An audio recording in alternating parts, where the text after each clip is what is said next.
সুন্দরবনে দস্যুতার সঙ্গে বাড়ছে হরিণ নিধন। গত ৫ আগস্ট রাজনৈতিক পট পরিবর্তনের পর সাতক্ষীরা রেঞ্জের আওতাধীন সুন্দরবনে উল্লেখযোগ্য হারে বেড়েছে ডাকাতি, অপহরণ, মুক্তিপণ দাবি, চাঁদাবাজি ও চোরাকারবারিদের অপতৎপরতা। একই সাথে বেপরোয়া হয়ে উঠেছে চোরা হরিণ শিকারীরা। ক্ষেত্রবিশেষ প্রশাসনকে ম্যানেজ করে বা প্রশাসনের চোখ ফাঁকি দিয়ে হরিণ শিকারে মেতেছে তারা। এদিকে বন বিভাগ বলছে, সুন্দরবনে হরিণ শিকার বন্ধে বন বিভাগের সদস্যরা তৎপর রয়েছে। তথ্যদাতা, উদ্ধারকারী, আসামি ধরিয়ে দেওয়া ছাড়াও লোকালয়ে আসা হরিণ ফিরিয়ে দেওয়ার জন্য কাজ করা হচ্ছে। এছাড়াও হরিণ সুরক্ষায় সুন্দরবনে বন বিভাগের রয়েছে 4টি কেল্লা। তবে হরিণ শিকারীদের ধরতে দ্রুতই পরিচালিত হবে যৌথ অভিযান। বন বিভাগ সূত্র জানায়, সুন্দরবনে মায়া হরিণ ও চিত্রা হরিণ নামে 2 প্রজাতির হরিণ পাওয়া যায়। মায়া হরিণের সংখ্যা কম, চিত্রা হরিণের সংখ্যা বেশি। হরিণ বছরে 2 বার বাচ্চা দেয়। সূত্রটি আরও জানায়, 2024 সালের 1 জানুয়ারি থেকে 31 ডিসেম্বর পর্যন্ত বন বিভাগের হাতে গ্রেপ্তার হয়েছেন 20 জন হরিণ শিকারী। পলাতক রয়েছেন 4 জন। 1 বছরে 95 কেজি 500 গ্রাম হরিণের মাংস জব্দ করা হয়েছে।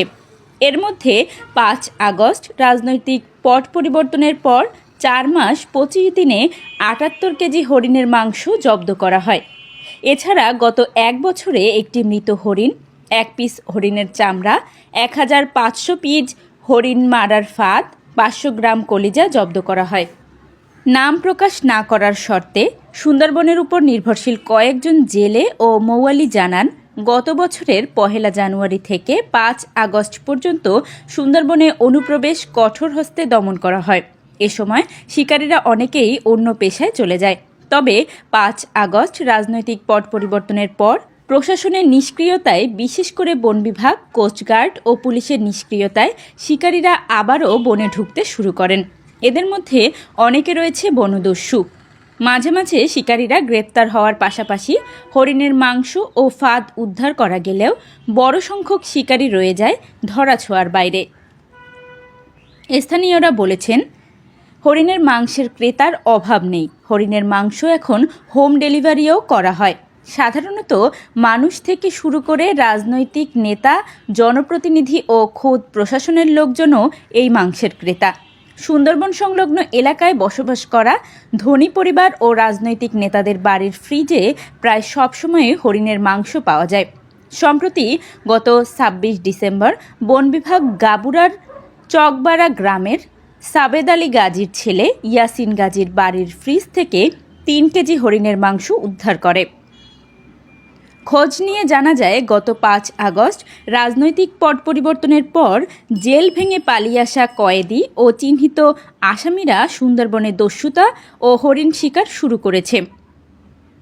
তাদের মধ্যে একটি অংশ সুন্দরবনের ভারতের অংশে পালিয়ে গেছে বলে জানা গেছে। এছাড়া থানা থেকে লুট হওয়া সরকারি ও জনগণের লাইসেন্স করা বন্দুক নিয়ে তারা সুন্দরবনে মৎস্য আহরণে যাওয়া জেলেদের কাছ থেকে মাছ, টাকা, মুঠোফোন সহ সব কিছু লুট করে নিচ্ছেন। এমনকি বনে ঢুকলে জেলেদের কাছ থেকে বিপুল অঙ্কের চাঁদাও দাবি করছেন। একটি সূত্র বলছে, তারা খাদ্য হিসেবে হরিণ শিকার করছে। এছাড়াও সুন্দরবনে জেলেদের ছদ্মবেশে পুরনো বন্যপ্রাণী চোরা কারবারি সিন্ডিকেটের সদস্যরা আবারও বন্যপ্রাণী নিধনের মহোৎসব শুরু করেছে। সুন্দরবন গবেষক পীযূষ বাউলিয়া পিন্টু জানান, বন্যপ্রাণী শিকার নিষিদ্ধ হলেও আইন অমান্য করে হরিণ শিকার করছে একটি চক্র। সুন্দরবনে দস্যুতার সাথে সাথে ফাঁদ পেতে ও গুলি করে হরিণ শিকার বেড়েছে। এভাবে অবাধে শিকার হলে সুন্দরবনে বাঘ হরিণের অস্তিত্ব হুমকির মুখে পড়বে উল্লেখ করে পীযূষ বাউলিয়া পিন্টু আরও জানান, সংঘবদ্ধ চোরা শিকারীরা ফাঁদ পেতে হরিণ শিকার করে, আবার গুলি ছুঁড়েও শিকার করে। পরে মাংস ও চামড়া সুন্দরবন সংলগ্ন বিভিন্ন এলাকায় বিক্রি করে। প্রভাবশালী সিন্ডিকেটের দাপটে জেলেরা বনের ভিতরে ঢুকে বিষ প্রয়োগে মাছ শিকার করছে। এতে শুধু মাছ নয়, প্রায় সব জলজ প্রাণী মারা যাচ্ছে।